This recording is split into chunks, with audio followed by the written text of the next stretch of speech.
اس chance پہ کہ شاید رہائی ہو جائے. بعض لوگ زبان کے بڑے پکے ہوتے ہیں, چاہے وہ کافر ہی کیوں نہ ہو, کہتے ہیں جیسے ہم اندر سے ہیں ویسے ہی ہم باہر سے.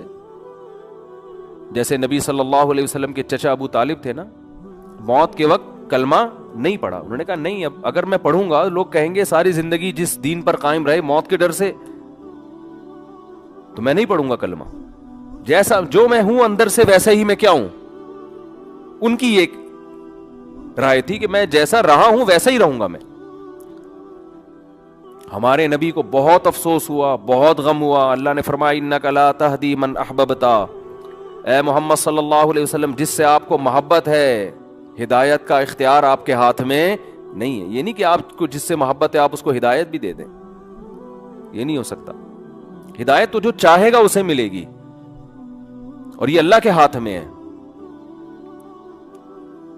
حضرت بلال کا نبی سے کوئی رشتہ نہیں, غلام, رنگ بھی سیاہ, قوم بھی الگ, غلام. ان کو ہدایت مل گئی, چاہت تھی ان کے دل میں, طلب تھی. تو بعض ایسے ہوتے ہیں کہ وہ اقرار نہیں کرتے, وہ کہتے ہیں موت کے وقت بھی ہم نہیں, حالانکہ موت کے وقت ان کو یہ ہوتا ہے کہ شاید اسلام نے جو کچھ کہا ہو وہ سچ کہا ہو, لیکن وہ کہتے ہیں نہیں, جس پہ ہم زندگی میں رہے اسی پہ رہیں گے. تو یہ جو 90 سالہ شخص تھا جس نے سینکڑوں انسانوں کو قتل کیا, ہزاروں کو قتل کیا, خدا سے بغاوت کی, اللہ کے وجود کا انکار کیا, اس سے بڑا مجرم دنیا میں کوئی نہیں ہو سکتا تھا. اسے بتایا گیا 6 مہینے بعد تمہیں لٹکا دیا جائے گا. لوگوں نے کہا توبہ کر لے, اس نے کہا کہ نہیں, کیونکہ اس کو یہ تھا کہ شاید میں رہا ہو گیا, 1% چانس ہے, تو میں نے تو وہ بدماشیاں دوبارہ کرنی ہے, پھر میں کس منہ سے لوگوں کے پاس جاؤں گا. لوگ کہیں گے اچھا پہلے اسلام باطل تھا اب اسلام صحیح ہو گیا. تو اس نے ڈیلے کی, اس نے کہا نہیں, یہاں تک کہ اس کو لٹکانے میں 1 منٹ باقی ہے, 1 منٹ. اس کو یقین ہو گیا میری زندگی صرف کتنی دیر کی ہے, 1 منٹ کی. اب رہائی کی تمام اپیلیں مسترد ہو چکی ہیں, لیکن ہے پورا زندہ, ابھی عالم برزخ کو اس نے اپنی آنکھوں سے دیکھا نہیں. اب اگر یہ توبہ کر لے, بالکل پھانسی کے پھندے کی طرف جا رہا ہے, اس کو جلاد لے کے جا رہا ہے لٹکانے کے لیے, یہاں تک کہ اس ٹول پہ اس کو کھڑا کر دیا, این اس وقت بھی اگر یہ توبہ کرے گا تو اللہ کا وعدہ ہے اس کی توبہ اللہ قبول کرے گا. لیکن اس توبہ میں شرط یہ ہے کہ یہ دل میں ارادہ ہو کہ اگر بالفرض چھوٹ گیا میں, قدرت کی طرف سے کچھ بھی ہوگی, تو میں دوبارہ پرانی زندگی کی طرف نہیں لوٹوں گا. یہ دل کی حالت تو اللہ ہی جانتا ہے نا. یہ پکا عزم دل سے ہو اور زبان سے اقرار کرے کہ اللہ میں اسلام کو قبول کرتا ہوں, میں تیرے وجود کا قائل, تیری توحید کا قائل, تیرے پیغمبروں کا قائل, مجھے اگر رہائی مل گئی تو میں دوبارہ اس پرانی زندگی کی طرف نہیں آؤں گا. حالانکہ رہائی ملنے کا کوئی چانس نہیں ہے.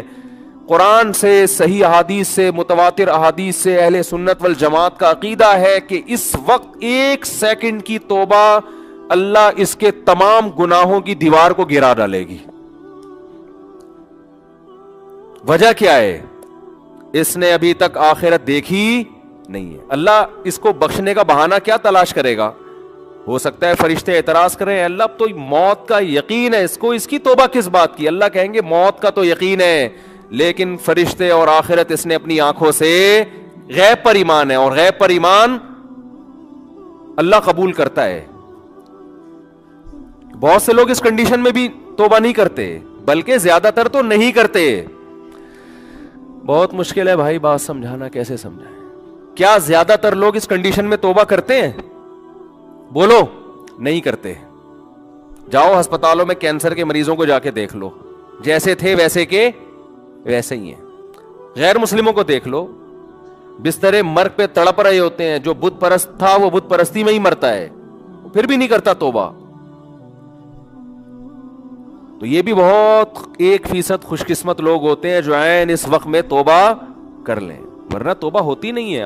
اس ٹائم پہ بھی نہیں کرتے لوگ توبہ, دل سیاہ ہو چکے ہوتے ہیں. ہمارے ایک دوست اپنا پرانا واقعہ بیان کرتے تھے کہ مجھے ہارٹ اٹیک ہوا, کہیں جوانی میں ہو گیا, اللہ نے ان کو زندگی دی, صحت دی, توبہ بھی ہو گئی الحمدللہ, نیک پرہیزگار ہیں, اگر بیان سنیں تو کائنڈلی مائنڈ نہ کریں. میرے بھائی, اللہ کا قانون یہ ہے کہ جب تک اپنی آنکھوں سے موت کے فرشتے نظر نہ آئیں اس وقت تک اللہ نے توبہ کا آپشن رکھا ہوا ہے. اور جب یہ منظر آپ نے اپنی آنکھوں سے دیکھ لیا, اللہ کہتے ہیں بیڑیاں رگڑتا رہے گا, کلا انہا کلمۃ ہوا قائلھا, توبہ کا کلمہ تیری زبان سے نکلا ہوا ایک کلمہ ہے جو ہوا میں تحلیل ہو کے ختم, اللہ کے ہاں اس کی کوئی ویلیو نہیں ہے. نبی صلی اللہ علیہ وسلم نے فرمایا کہ جہنم کی آگ سمندر کا پانی خوش نہیں کر سکتا, حدیث کا مفہوم ہے, لیکن 2 قطرے جہنم کی آگ کو ٹھنڈا کر دیتے ہیں. ایک اللہ کے راستے میں شہید ہوتے ہوئے, جو شہید کے خون کا پہلا قطرہ زمین پہ گرنے سے پہلے اس جہنم کی آگ کو اللہ ٹھنڈا کر دیتے ہیں. ایک اللہ کے خوف سے رویا ہوا آنسو, کیا زبردست مثال ہے, اتنا سا آنسو ہے لیکن اللہ جب تک زندہ ہیں آپ, اس آنسو کی اللہ کی نظر میں ایسی ویلیو ہے کہ یہ جہنم کی بھڑکتی ہوئی آگ کو ٹھنڈا کرنے کے لیے کافی ہے. تو بھائی خوش قسمت وہ ہے جو موت سے پہلے پہلے توبہ کر. اب آپ یہ نہ سوچیں کہ یار ٹھیک ہے آخری پھندے تک لٹکنے تک آخری منٹ میں بھی توبہ قبول ہوتی ہے تو ڈیلے کر لو. تو یہ دو گڑبڑے کا اندیشہ اس میں. نمبر 1, آپ کو کیا پتا کہ آپ کس وقت مریں گے, آپ کا آخری منٹ کب آئے گا, سمجھتے ہو؟ پھانسی کے مجرم کو تو پتا ہوتا ہے لٹکنے والا ہوں, ہر موت مرنے والے کو یہ پتا نہیں ہوتا. دوسری بات یہ کہ مشاہدے پر مبنی یہ حقیقت ہے, جو موت کی وجہ سے توبہ کو ڈیلے کرتا ہے ایسے لوگوں میں اکثر توبہ نہیں کرتے. آپ دیکھ لو غیر مسلموں میں جوانی میں توبہ کرنے والے, اسلام قبول کرنے والے زیادہ ہیں, بڑھاپے میں اسلام قبول کرنے والے کم ہیں. حالانکہ جوانی میں غیر مسلم بننے میں عیاشی زیادہ ہے, بڑھاپے میں تو ویسے ہی عیاشی نہیں ہے نا, لیکن اس کو تو فائدہ ہی فائدہ ہے بوڑھے آدمی کو, اسلام قبول کر لے, توبہ کر لے, بھائی اب تو کچھ تیری زندگی تو گزر گئی عیاشیوں میں, اب تو جائے گا جنت میں. لیکن دل ایسا سخت ہو جاتا ہے وہ نہیں کرتا. جوان آدمی وہ جلدی کر لیتا ہے, حالانکہ اس کو قربانی زیادہ دینی پڑ رہی ہے. آپ دیکھ لو دنیا میں توبہ کرنے والے جوان آپ کو زیادہ ملیں گے, بوڑھے ہیں لیکن کم ہیں. اسی طرح توبہ کرنے والوں, اسلام قبول کرنے والوں میں جوان غیر مسلم زیادہ ہیں, بوڑھے کم ہیں. تو اس لیے کبھی بھی اس حماقت پہ توبہ کو ڈیلے نہیں کرنا چاہیے کہ مہلت تو اللہ نے دی ہوئی ہے. اور دوسری بات, جتنی جلدی توبہ کرو گے خیر اور برکتیں اتنی زیادہ ہوں گی, آپ نیکیاں زیادہ کما لو. ٹھیک ہے کوئی غیر مسلم آخری وقت میں مسلمان ہو رہا ہے, توبہ کر رہا ہے, گناہ معاف ہو گئے, لیکن نیکیوں کا موقع اس کو بہرحال, ٹھیک ہے اللہ اس کو جنت میں داخل کر دیں گے, لیکن وہ زیادہ اونچے درجات تک نہیں جا سکتا. وجہ اس کی یہ کہ اس کے اعمال میں وہ اتنی خیریں ہیں نہیں کہ جو شخص زندگی بھر اپنے اعمال میں خیر ڈالتا رہا, تو آج آپ توبہ کریں گے, آپ کے پاس پوری زندگی یہ خیر پھیلانے کے لیے, اپنے اعمال میں نیکیاں جمع کرنے کے لیے. ڈیلے کریں گے تو آپ کے پاس نیکیاں کمانے کا ٹائم کم رہے گا. اللہ تعالیٰ سے دعا ہے اللہ تعالیٰ ہمیں جلد سے جلد سچی توبہ کی توفیق عطا فرمائے. وما علینا. کہتے میں نے سنا تھا کہ نافرمان کی روح بہت مشکل سے نکلتی ہے اور جو نیک لوگ ہوتے ہیں ان کی روح آسانی سے نکلتی ہے. تو میں تو جب گیا یورپ میں تو میں نے بہت سے گوروں کو بڑے آرام سے مرتے ہوئے دیکھا اور بہت سے نیک لوگوں کو بڑی مشکل سے مرتے ہوئے دیکھا.